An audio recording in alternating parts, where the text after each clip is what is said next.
Hi, my eduk babies. Congratulations. You're already in the third part of our discussion about the foundations of curriculum.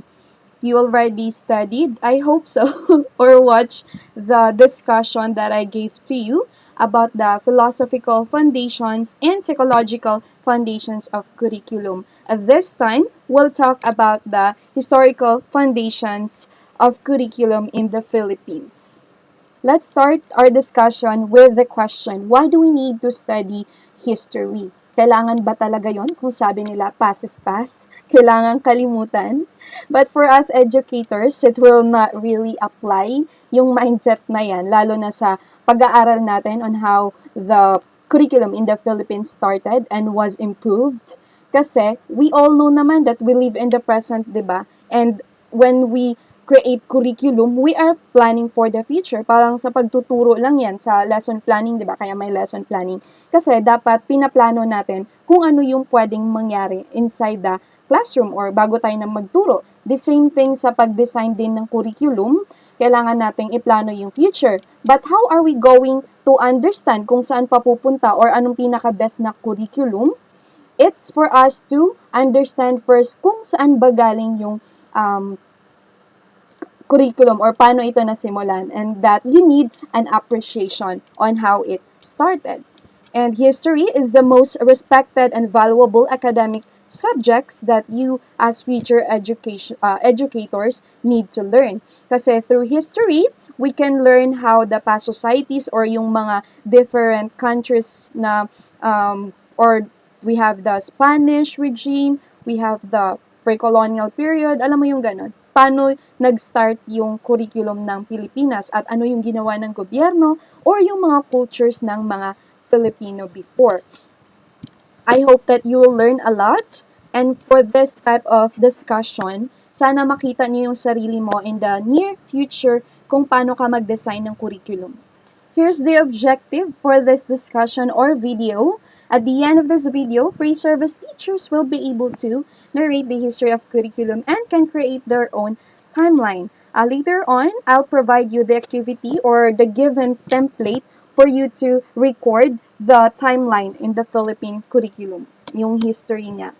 Let's start with the movement to establish, organize, and reorganize the Philippine elementary education. It is divided by three yung discussion natin. We have the elementary, high school, secondary, and also the tertiary level.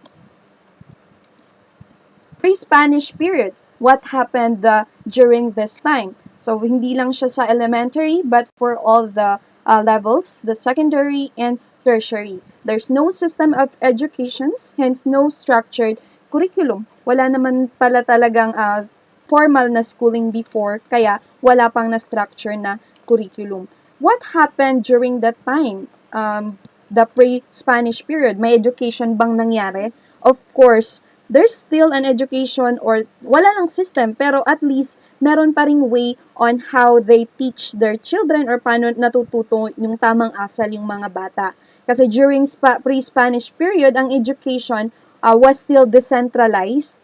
Nangyayari lang siya sa bahay wherein children were provided more vocational training but lesser academics were provided. And which were headed by their parents or by their tribal tutors, yung mga tribal na mga groups dati, 'di ba, yung nagkukwento lang ng mga stories, or they also use a unique system then of writing which was known as baybayin. I know you're familiar with baybayin kasi dati pa talaga yan siya, hindi lang kailangan lang talaga nating i-appreciate nowadays kasi yun yung kung saan nagsimula yung education ng mga Filipinos before, kung paano sila nagsulat. And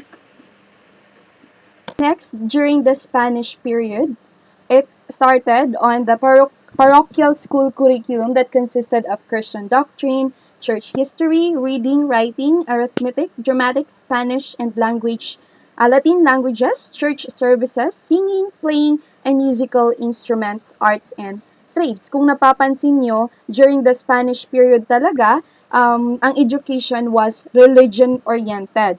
Tapos controlled kaya siya sa parochial school curriculum kasi it was controlled by the Roman Catholic Church and Spanish friars tsaka mga missionaries ang nagtuturo who educated the natives through religion. Kaya naman tayo nasakop talaga through the religion, diba, during that Spanish period. And they want to convert yung mga Filipinos into to Catholic faith. Kaya maganda rin na yung effect during this time kasi natutong mag-play ng instrument yung mga bata, even yung sa arts, and also Latin languages. Let's find out more on what happened, lalo na dun sa mga high school tsaka tertiary. Pero yan yung nangyari sa Spanish. But of course, it's still the same process na religion-oriented yung Spanish period, tapos more on sa mga friars or yung mga priest before talaga ang nagtuturo for the conversion of the Filipino people. And during the American regime naman, nagkaroon ng magandang development kasi it has the 3 to 4 year primary curriculum and 2-year intermediate curriculum then. Vocationalized, it's included vocational courses like farming, trade, business, domestic services, and agricultural education. Kung napapansin nyo, kasi vocationalized siya, more on practicality yung tinuturo nila, kung ano yung mahalaga. And it's a good thing that they taught yung sa farming, tsaka paano mag-trade kasi before yun naman talaga yung pinaka-source of income ng mga Filipino people. And they also have the athletic program of physical education. So, ibig sabihin talaga, yung PE natin ngayon, nag-start siya during the American regime. And we have the shortening of elementary curriculum to 6 years. Maganda rin siya na effect kasi makikita natin yung progress. Hindi yung elementary ka lang forever. May level talaga ng education. Kaya shortening to 6 years. Kaya hanggang ngayon napapractice pa rin natin naman, di ba? Hanggang grade 6 yung elementary, tapos secondary na yung first year. And we have here during the Japanese regime, they use the reading, phonics, arithmetic, language, spelling, music, writing, character education, and physical education. Imagine that one, guys, yung kahalagahan talaga ng character ng mga Japanese. I know na alam nyo kung gaano talaga kagaling yung mga Japanese na education in terms of character. Imagine, di ba, elementary pa lang yung bata doon sa school nila, walang janitor. Or that, correct me if I'm wrong, but siguro hindi naman siguro lahat ng school, or maybe lahat, mas maganda yun, di ba? Na yung mga school nila walang janitor kasi it's the students who will clean the school para matuto nga yung character. So, they even bring it dito sa Pilipinas before yung character education. Hindi lang sa arithmetic or more on the knowledge, pero meron din dito sa character base. And physical education, na continue din nila yung sinimulan ng mga Americans. And the revisions of the elementary curriculum to include na ng home and community membership in lieu of social science. Tapos, during the Japanese regime din, nagkaroon din ng revision of the elementary curriculum to include na home and community membership in lieu of social science. Under the Japanese regime kasi, guys, yung teaching of yung Tagalog and Philippine history and character education was reserved for Filipinos. Tsaka, ang love for work and dignity of labor was emphasized. They also discover vocational interest by training the boys in the manufacture of articles. Tapos, they train yung girls in the making of cookies from cassava. I love how Japanese handled education before, not just keeping yung other cultures sa mga Filipinos, but also training them dun sa mga kailangan for practical use. Imagine, guys, ang dinidevelop nila, elementary pa lang yan, pero tinitrain na nila kung saan sila yung mga vocational interest. Kasi yun talaga yung kailangan before. And they could not live without having those skills, lalo na sa farm or even cooking for the girls. And nagkaroon na ng Philippine Republic wherein the elementary curriculum sought to cultivate and specialized skills and proper attitude towards work. They follow or continue yung ginawa ng mga Japanese focusing on sa work. Elementary pa lang yan. in academic courses and trainings in practical and useful occupations, and national language become curricular subject beginning grade 1. Kaya no wonder, sabi nga nila, before daw, yung mga matatanda or yung mga ninuno daw natin, mas gusto daw nila na mas maraming anak kasi mas maraming katulong daw dun sa pagpa-farm nila or dun sa pagkakaroon ng practical and useful occupations. Kaya mas marami silang anak, mas mayaman sila. Yun yung paniniwala nila. And national language became curricular subject beginning grade 1. Siyempre, dapat talaga natin i-love yung language natin. At pinaglaban din yan ng ating Filipinos para kahit papano ay nandun pa rin yung culture ng Filipinos. Kahit nandun yung mga nananakop na gustong i-convert tayo or gusto nila na kailangan meron tayong culture na yan or ma-practice natin kung ano man yung mga pinapaniwalaan nila sa bansa nila. And English was introduced informally as a subject in the first 2 grades and as a medium of instruction, with vernacular as auxiliary medium in the primary level and Filipino as the auxiliary medium at the intermediate level. There was a time, guys, na or merong issue or studies that was made kung teaching English ba na subject ay maganda kung ituturo siya in vernacular. Halimbawa, kung English yung subject mo, tapos ituturo mo siya ng Tagalog, there are still advantages tsaka disadvantages. Nagsimula talaga yung pagtuturo na yan in vernacular during the Philippine Republic. Kasi mahirap naman talaga ituro mo yung English na subject without having that knowledge kung paano siya gagamitin. Kaya maganda din yun na ginamitan nila ng vernacular as their auxiliary medium to teach the Filipino people, lalo na pag elementary students, di ba? And new society na tayo. The revised elementary education program was introduced and there are curricular changes wherein yung changes in time allotment, yung 20 minutes in character education. Kasi during the Japanese period, gusto talaga nila na ituro ng husto yung character education kasi nag-focus sila dun sa vocation tapos kung paano yung mga work ethics or ano yung kailangan gawin para lang na makasunod sila as employer or bilang isang worker sa isang company or sa isang group. And the arithmetic became elementary mathematics. And music and arts offered as separate subjects that allowed 30 minutes a day, grade 1 to grade 4. Even ngayon naman, di ba, hindi lang talaga siya music and arts, naging MAPE na siya. Included na yung PE tsaka health. Pero before, 30 minutes yung allotted na time during the new society period. And yung Filipino and the English as subjects in grades 1 and 2. Maganda yung habang bata pa sila ay naturuan sila during this new society period. And the project impact which means or stands for instructional management by parents, community, and teachers. They envision the maximum utilization of existing facilities through larger enrollment of 200 pupils.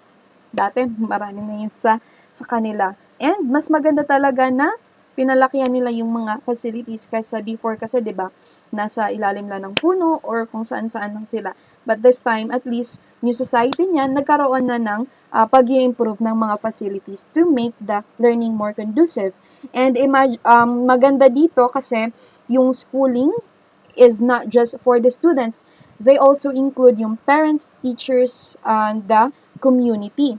Even ngayon, di ba, pinag-aaralan nyo sa future educators na kailangan nagkakaroon ng linkages yung sa community. Pag sa school, hindi lang totally sa school lang talaga ang development ng learnings ng mga bata.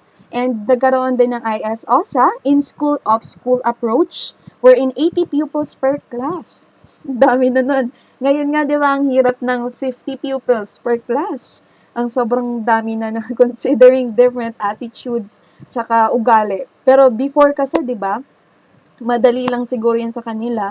In a way, kasi 80 pupils per class, na kaya nila yon. Imagine, uso dati yung mga corporal punishment, kaya ang babait pa ng mga bata. Pero ngayon, sa realidad, bawal na yung corporal punishment or yung pananakit ng mga estudyante. I even, naabutan ko pa ngayon dati, yung pag hindi malinis yung kamay mo or hindi ka pa matutong magbasa, ayun, kailangan kang i-beat ng teacher, kailangan kang saktan. And ayun, habang nagbabasa ka, lumuluha yung mga mata mo. But that's something na memorable experience din kasi I was able to learn how to read so fast. Kasi you were na natitrain ka na dapat mabilisan yung pagbasa mo or kailangan talagang mag-focus. Kaya discipline talaga yung mga bata. Kaya siguro before, yung 80 pupils sa kanila ay madali lang as long as nakikinig talaga yung mga estudyante. Di ba? And there's even support sa mga parents. Hindi tulad ngayon na, syempre, hanggat maaari, hindi nasasaktan talaga yung anak. And they have the CPS or Continuous Progression Scheme, wherein a promotion scheme to reduce wastage from failure and useless repetition. Hanggat maaari, walang babalik ng grade 1 or hindi pa ulit-ulit. May progression siya. And the work-oriented curriculum, work education as subject for occupational work orientation and good work habits. Pero ngayon, sa K-12, diba, nasa senior high na talaga yun mag-start yung sa mga courses kasi nagpo-focus din sa mga major subjects. Elementary, hindi pa yan natuturo. But during this time, yung new society, tinuturo na din nila. And curriculum imperatives, taxation education, population education and family planning, environmental and conservation education, green revolution, drug education, Philippine tourism, typhoon and disaster education, and we have cultural renewal, YCAP activities, and operation timbang. Kasi dati, pinapahalagahan talaga yung timbang ng mga estudyante, kaya may mga feeding program, or they provided support sa mga bata na kailangan talagang i-improve yung health nila. Kasi health is wealth. And they need to, kaya kasama dito talaga sa during the new society, yung mga family planning, tsaka yung conservation and green revolution. And we even use it nowadays. A learning continuum which accentuated the 3 R's was developed. Yung arithmetic, writing, and reading. Yun yung 3 R's na yun. And new elementary school curriculum or NESC was introduced. Fewer learning areas with emphasis on mastery learning. Kasi mahirap nga naman pag bombarded sila ng lots of informations tapos walang mastery. Parang kayo lang din, di ba? Mahirap mag-master ng maraming bagay. Mas maganda yun na may focus ka. And there was a greater emphasis on work skills. Ganun pa rin. Grade 1 or elementary pa lang. Meron ng emphasis sa work skills. Kaya dati, ang ginagawa talaga ay pinapalinis sa school or nagkakaroon ng mga different activities kung saan nahahasa yung mga work skills ng mga estudyante kahit nasa elementary level pa sila. And the infusion of humanity and nationhood in all the learning areas. There was an observance of health values in civic and culture. Yung civic and culture expanded also to include yung history, geography, work ethics for grade 3. And in-depth learning of history, geography, and civics in grade 4 and grade 6. Galing nila, no? Imagine, di lang pala, kaya maganda yung meron din tayo sa K-12 curriculum ngayon na nakikita nila dito sa which started a new society na it's somewhat like na spiral curriculum. Kasi tinuturo nila sa grade 3 mga history lang. Siguro yan yung mga simple, mga general information lang. Tapos there's an in-depth learning or mas lumalalim yung learning nila when they study na ng grade 4 to grade 6. Kasi, di ba sa new society, ang gusto na nila mangyari ay magkakaroon ng mastery learning. Tapos, paano mo ma-master naman talaga isang bagay? And for children kasi, para ma-master nila, ay kailangan i-integrate or dapat paulit-ulit yung lessons. Kaya maganda to na nakuha din natin or we even have it during yung sa curriculum natin ngayon, yung spiral. Kasi, they made it before or nagawa na nila. And there are lots of studies din siguro and based on the research na naging mas naging effective yung learning. Nagkaroon ng mastery. Now, let's talk about the Philippine secondary education. Paano siya nagsimula? Again, during the pre-Spanish period, there's no system of education. So, sa bahay lang, It's more on tribal groups, tapos nasa parents ang pagtuturo ng characters and lessons. And during the Spanish period, the secondary curriculum, ecclesiastical studies combined with classical courses. Sabi ko nga kanina, kaya siya ecclesiastical studies, more on religion din siya, religion-oriented type of education. And theology, side by side with grammar and arts. Sa theology, yung pag-study ng mga sa religion yan. It's more on the Catholic culture kasi gusto nila na the more kasi ng mga Filipinos dati na pag-aralan yan, nakikita nila yung advantages or kagandahan, mas madali lang silang mako-convert into Catholic faith. And they offered by secondary colleges, nagkaroon na ng Colegio de San Jose, Colegio de Manila, Colegio de San Juan de Letran. Kung may pansin natin guys, yung mga kolehiyo talaga na mga pangalan na sobrang tagal na nag-e-exist, they actually existed during the Spanish period, yung mga kolehiyo na yan, because of the religion-oriented type of curriculum ng Spanish. And they offered the importance given to Latin by secondary colleges called Atinadades, Instituto de Lipa, Instituto de Luag, yung mga ano yan, yun yung mga Latin secondary colleges. So at least na nag-i-exist pa yan sila ngayon, yun yung nag-start pa sila during the Spanish period. And curriculum for the girls, it's more on domestic crafts and sciences. And vocational curriculum then, we have the trades, agricultural, military, and nautical sciences. Ayun, na-insert na ng Spanish period yung mga military type form of education. And music curriculum, vocalization, harmony, piano, organ, and violin. Kaya talaga, mga Spanish talaga, kasi religion-oriented, di ba, yung mga choir nakakanta sa simbahan, kaya yun din yung mga tinuturo nila. And the American regime during secondary education naman, same as elementary curriculum, meron din silang reading, phonics, arithmetic, may spelling, music, writing, and character education and physical education. Yun. Gustong-gusto ko yung subject na PE na yan. Yung mga Americans pala talaga ang nagpasimuno. And 2-year and 4-year secondary normal curricula introduced in Central High School. May mga Central High School na sila na during the American regime.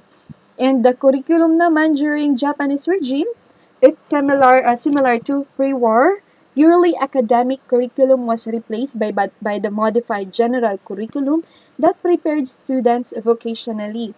Sa mga poultry, swine, auto mechanics, yun, sa mga Japanese pala yan sila, di ba? Auto mechanics kasi, yung mga Japanese kasi, di ba sila talaga yung pinaka, yung land of the rising sun, more on technology sila. Kaya hindi talaga nawawala na during secondary level, tinuturo na nila yung mga auto mechanics. And also agronomy and poultry, and strictly vocational, technical, and agricultural.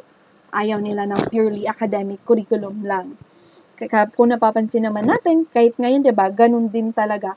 They are more on two skills sa mga Japanese. Kaya mga Filipino people ngayon, kung gusto pupunta ng Japan, kasi ang gusto nila, ang mastery talaga ng skills or technical, ginagawa nila, kumuha sila sa TESDA. Okay, so let's move to the next. Sa Republic naman, sa Philippine Republic, ang nangyari naman sa secondary level, basic subjects, ang grammar, composition, reading, general science, world history, exploratory vocational course for boys, health and physical education. Mas marami na ng subject na basic subjects ang binigay during the Republic period. Tapos, there are two planned curriculum during the 1959 to 1972. Yung common curriculum nila is first 2 years academic and vocation for all. Tapos stream curriculum, last 2 years vocational or college preparatory. I love that one. May preparation na sa college. Yung two curriculum nila sa before mag-college. Parang ngayon lang, diba, si K-12, kaya merong senior high school kasi it's for them to be prepared sa kung ano man course nila na gusto during their college. And vocational education curriculum in agriculture and rural high school. Now, let's have the new society then. The revised secondary education program, RSEP, work-oriented curriculum with emphasis with the various branches. Mathematics studied from year to year.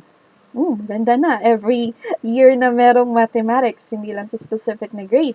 And the communication arts sa Filipino tsaka English na subject, social studies focus on the community, and Philippine history and government with world cultural perspectives.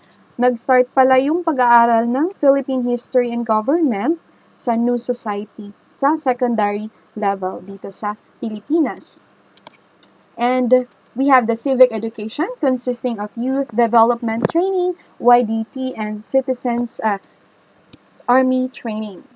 And we have the vocational courses included preparation for agricultural, fishery, trade, and industry, and the elective courses from second year to fourth year. Ayun, meron na ding sa New Society training for army, kung saan pinasimulan talaga siya yung military training ng mga Spanish period.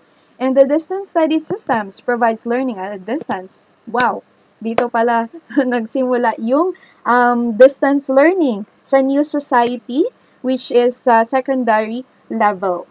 Maganda naman talaga na hindi lang lagi nasa classroom, inside the classroom nangyayari yung learning. And curriculum enrichment for socio-economic relevance. Next is the Secondary Education Development Program, SEDP, underscores the improvement of students' performance in science, mathematics, and communication arts. The subject areas then in English and Filipino, emphasis on critical thinking skills and communicative competence. I love this. Kasi nade-develop na yung critical thinking skills tsaka communicative process or competence ng mga Filipino people. And nagkaroon na din ng araling panlipunan that was taught from a Philippine perspectives. Yun, maganda sa New Society pala talaga na de-develop yung pag-aaral na yung sa araling panlipunan. I'm not sure kung nag-exist pa siya ngayon sa high school, but before kasi ay nung 2010 meron pa yan siya during my high school years. And the New Society din sa mathematics sa high-level competencies for technology. Dito din sa science focus sa general sciences yung first year, biology naman ng second year, chemistry no third year, tsaka physics no fourth year. Pero ngayon, hindi na siya ganun kasi it's a spiral curriculum. It's more on the development. Hindi na talaga general science yung tawag dyan. And more on ano siya, mixture na siya ng mga topic. Kasi pahirap lang ng pahirap pagdating sa event sa iba't ibang level. Tandaan lang natin na dito sa New Society din siya nag-start yung pagkakaiba-iba ng nagkakaroon ng division ng topics. And arts added in third year and fourth year to physical education, health, and music. New Society din. Mas marami talagang improvement na nangyari sa New Society wherein nagagamit pa rin natin siya nowadays sa K-12 curriculum. And arts added in third year, physical education and technology and home economics. Kasi ito yung maganda pag sa curriculum talaga, you have to consider then yung development or kailangan talaga siyang may changes kasi nag-iiba-iba yung panahon, 'di ba? Imagine, before kasi during the time more on work and skills, 'di ba? Pero dito, tsaka more on farming kasi yun yung pinaka-source of income. But during the New Society, dahil mayroon ng mga technology, in-insert na din siya, nagkaroon ng revision wherein kailangan talaga yung technology na matutunan during this time.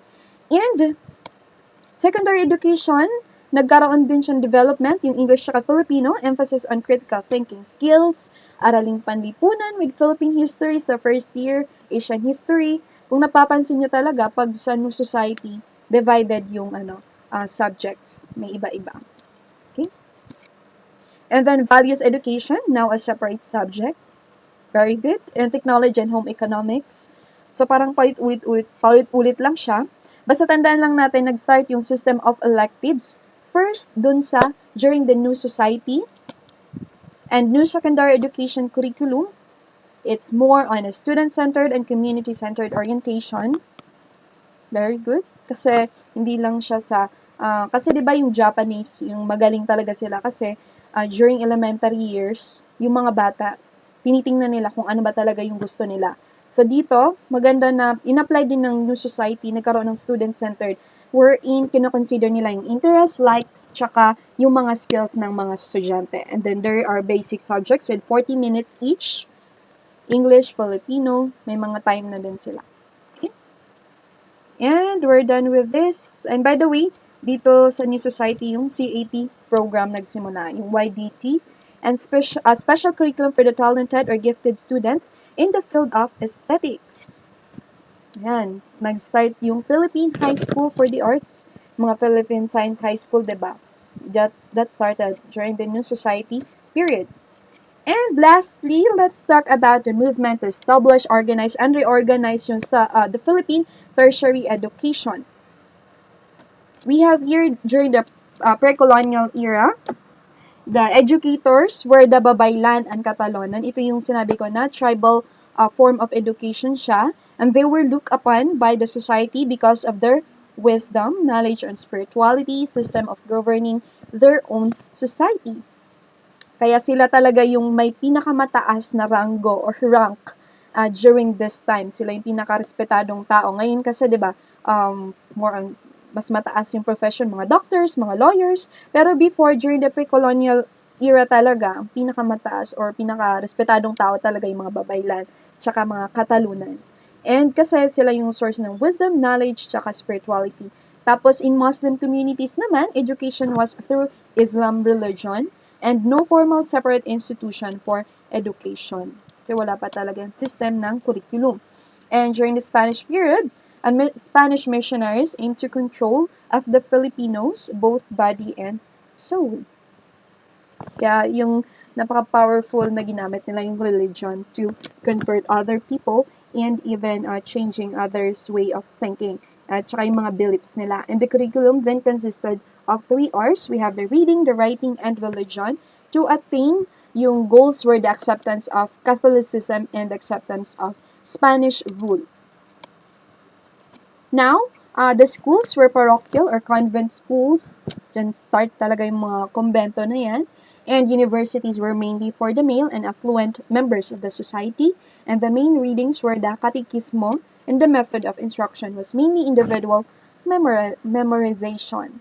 Yan. Yung mga memorization talaga ay sa Spanish period talaga siya nag-start. Kasi they wanted those Filipino, kasi Catecismo if you really study, it's more on memorization talaga kasi it's religion-oriented. And we have the next discussion.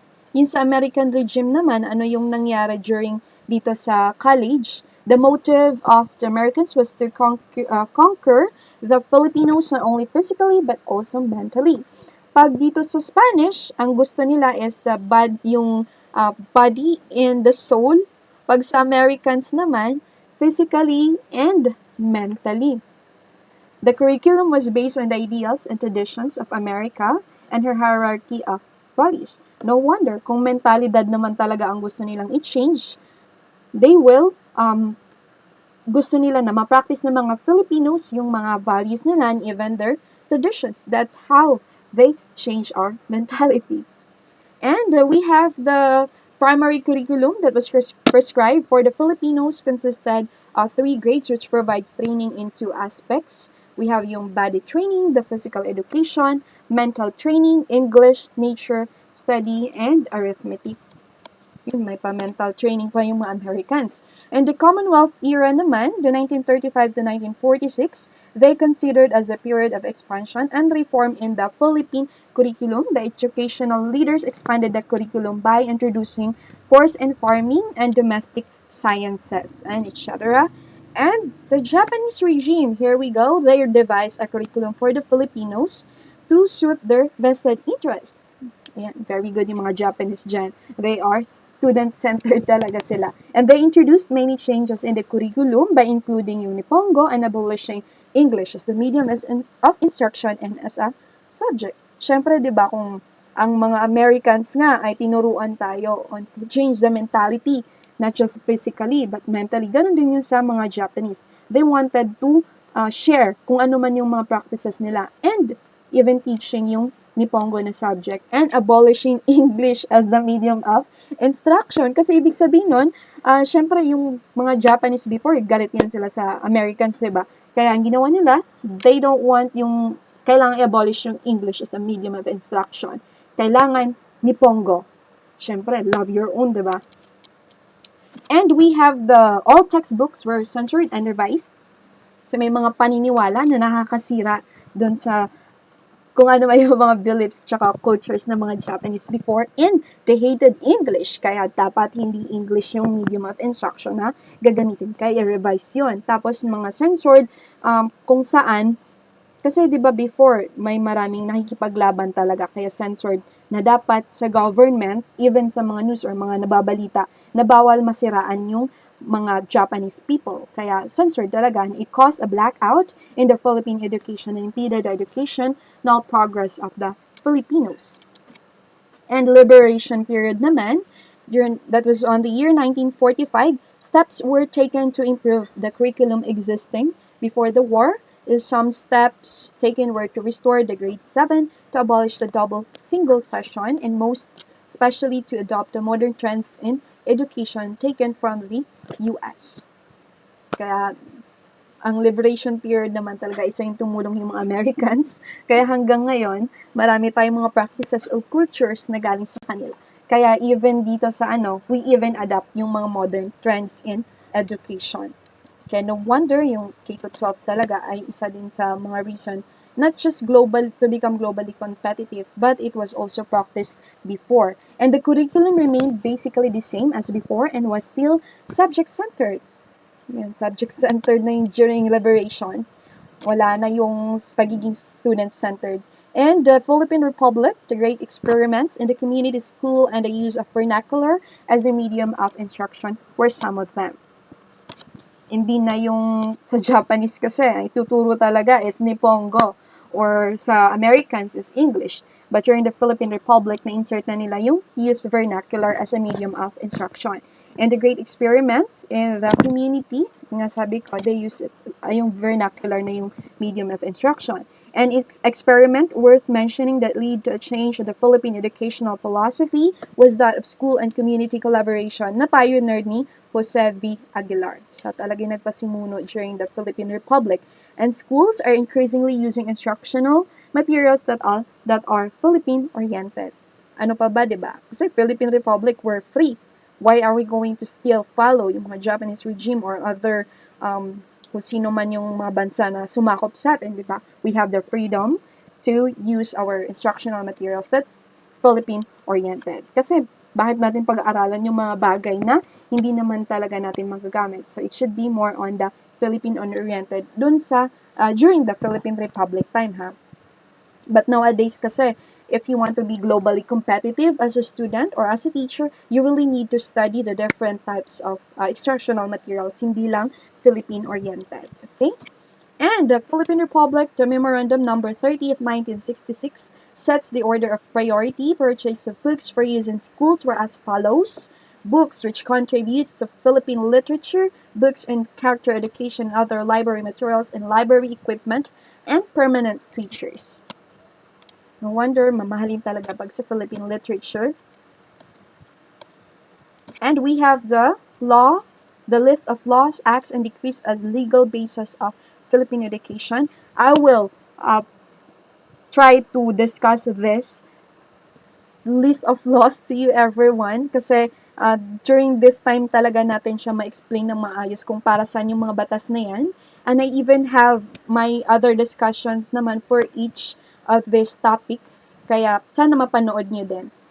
I hope that you're able to follow yung activity na ipoprovide ko sa inyo, yung matrix presentation of the curriculum history. By the way, guys, if you want to read more about the topic, yung history about sa historical foundations curriculum ng Philippines, you can visit these references that I had for you.